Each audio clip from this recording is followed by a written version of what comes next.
नमस्कार, आप देख रहे हैं आवाज़ नीमच की। मैं हूं आपके साथ पंकज मिनारिया।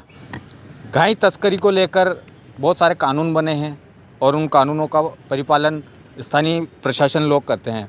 कल ही पिपलिया मंडी पुलिस ने मध्य प्रदेश के इतिहास में पहली बार इतनी बल्क मात्रा में, इतनी बड़ी मात्रा में गायों की टरकें पकड़ी है और उनको थाने में खड़ी कराया है। यह श्रेय जाता है विश्व हिंदू परिषद बजरंग दल के कार्यकर्ताओं को, जिनकी पेनी निगाह से इतना बड़ा यह जखीरा हाथ लगा है। सर, क्या पूरा मामला ये गायों की तस्करी का?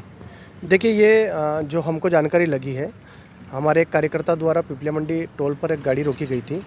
उस रोकने के बाद पुलिस प्रशासन को सूचना करी थी और सूचना के बाद भी हमको ध्यान में आया कि वहाँ पर लगभग 47 गाड़ियाँ पिपलिया मंडी टोल पर हमारे कार्यकर्ताओं द्वारा रोकी गई हैं।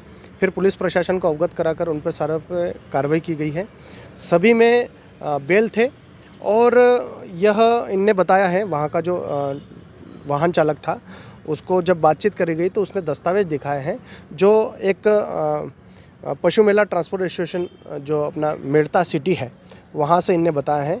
लेकिन उक्त उसमें और भी जो दस्तावेज पाए गए वो एक कलेक्टर नीमच का भी एक पत्र था जो उसमें स्पष्ट लिखा गया था कि 9 तारीख से 23 तारीख तक मेला है और उस मेले में जो वहाँ बैल हैं वो इस मार्ग से, नीमच मार्ग से होते हुए निकलने वाले हैं। लेकिन चूंकि मेला अगर 23 तारीख को समाप्त हो गया तो हमने जब उस पर्चियों का अवलोकन किया तो उसमें 27 तारीख लिखी हुई थी। जब मेला 23 तारीख को ही समाप्त हो गया तो 27 तारीख की पर्ची कैसे बनी? और उक्त जो पर्चियां हैं, मेले की जो पर्चियां हैं, वो सारी हमको फ्रॉड दिख रही है, क्योंकि किसी पे भी किसी अधिकृत अधिकारी के हस्ताक्षर नहीं है, न ही उस पर कोई सील है।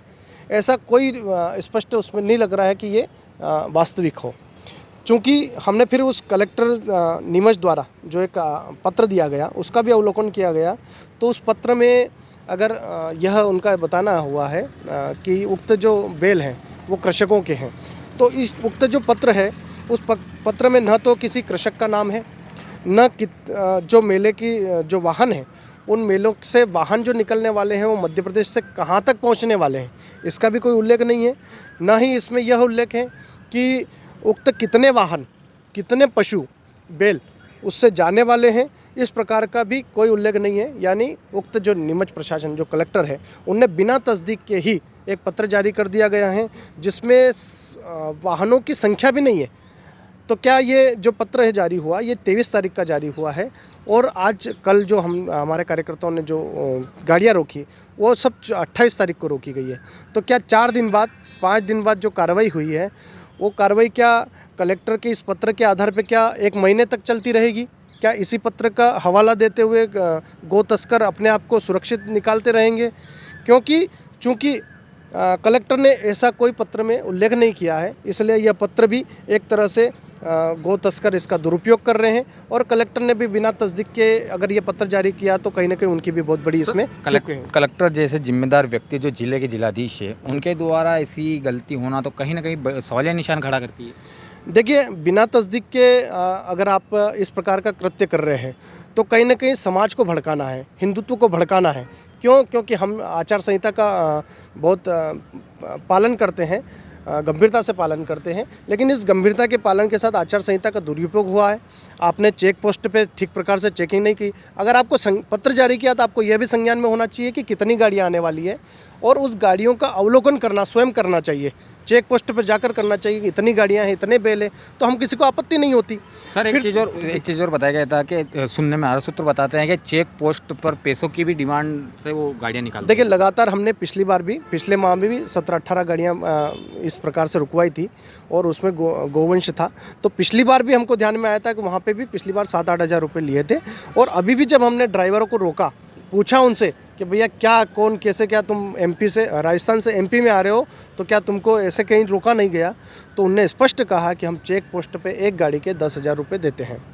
फिर इनने, क्योंकि हमको विश्वास तब हो गया जब हमारे कार्यकर्ता को पिपलिया मंडी टोल पे यह कहने लगा कि आप पुलिस प्रशासन को फ़ोन मत करो, हम ये 30-40 गाड़ियों को निकलने के हम आपको 2 लाख रुपए दे देंगे।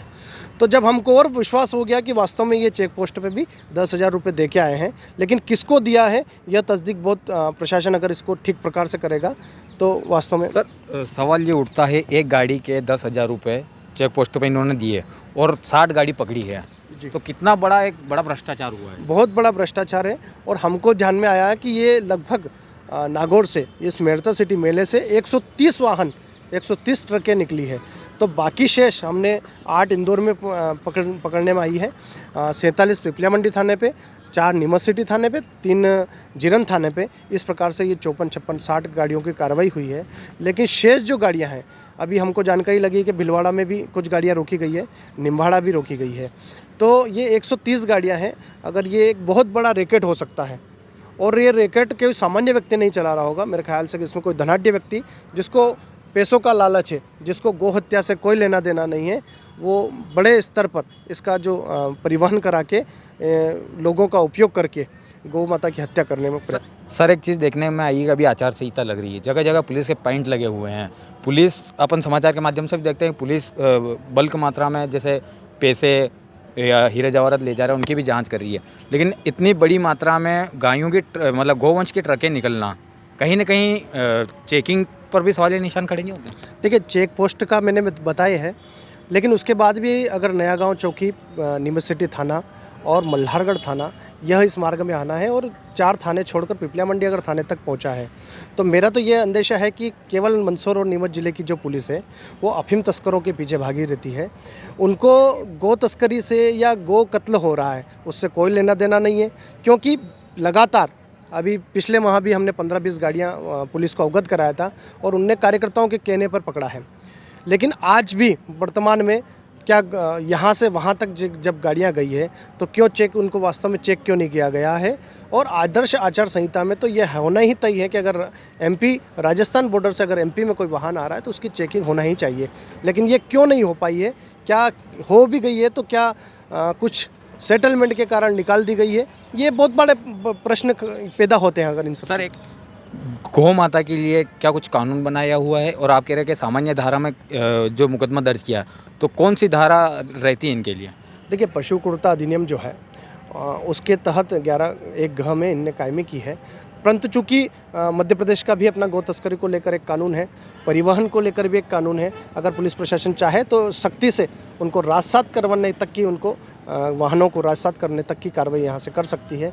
परंतु चूँकि पुलिस केवल यह हवाला देती रही है कि उक्त इनके पास दस्तावेजों की ठीक प्रकार से कोई जांच नहीं की गई है, क्योंकि अगर जांच होती तो किस दिनांक को वो जारी हुए हैं और कहां से वो जारी हुए हैं और कितने बल्क मात्रा में अगर गोवंश को भरकर ले जा रहे हैं, तो वो सब चीज़ें भी उनको ध्यान में आना चाहिए। उनके साथ मेडिकल होना आवश्यक है, और अगर आप ठीक प्रकार से अगर उसको कृषक ही ले जा रहा है तो उसको तरपाल में बंद करके, इतनी भयंकर गर्मी में तरपाल में बंद करके किसी गौ माता को नहीं ले जाया जाए।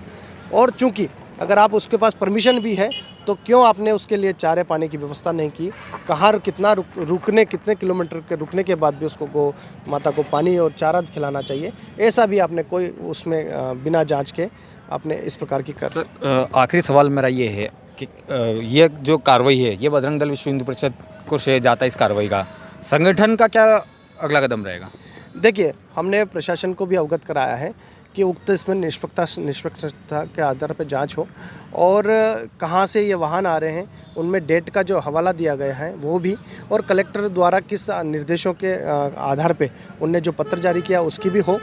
और हम इस पर एक मध्य प्रदेश और राजस्थान दोनों के जो अभी आचार संहिता लगी है, तो दोनों में ही राज्यपाल महोदय से हम लोग मिलने वाले हैं, और उनसे मिलके उक्त ये जो परिवहन वाली जो व्यवस्था है, इस पर एक बहुत बड़ी इस प्रकार से कार्रवाई हो, और यह परिवहन ही एक तरह से बंद हो। अगर कोई किसान ले जाना चाहे तो वो किसान अपने केवल 2 बैल उसको चाहिए, वो सामान्य वाहन से उनको ले जा सकता है, लेकिन इतने बल्क मात्रा में भरकर किसी व्यापारी को इस प्रकार से बढ़ावा नहीं देना चाहिए गौ तस्करी को लेकर। ये थे हमारे साथ में अनुपपाल सिंह जी झाला, जिन्होंने बताया कि इतनी बड़ी मात्रा में जो विश्व हिंदू परिषद बजरंग दल के कार्यकर्ताओं ने जो गोवंश पकड़े हैं, प्रशासन की क्या नाकामियां रही, किस तरह प्रशासन को कार्य करना चाहिए, इन सब मुद्दों पर बात करी। आवाज़ नीमच के लिए बने रहिए आप मेरे साथ।